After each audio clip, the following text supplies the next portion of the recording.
સંવાદદાતા સુનિલ પટેલ પાસેથી। સુનિલ, આ સમગ્ર દુર્ઘટના અહીં કેવી રીતે સર્જાઈ અને અત્યારે જે કાર છે તેને શોધવા માટે કયા પ્રકારની કામગીરી થઈ રહી છે?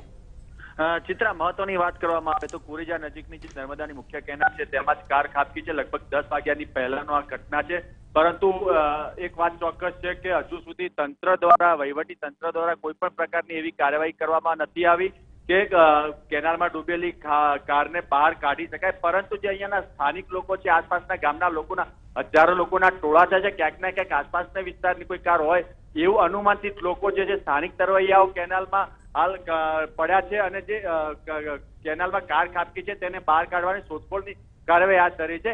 ખાસ કરીને તંત્રની જે વાત કરવામાં આવે તો તંત્રનું કોઈ પણ વ્યક્તિ કે કોઈ પણ અધિકારી, એવું કહી શકાય તો મામલતદાર સહિતના અધિકારીઓ પણ હજુ 3 કલાકનો સમય વીતવા છતાં ઘટના સ્થળે પહોંચ્યા નથી।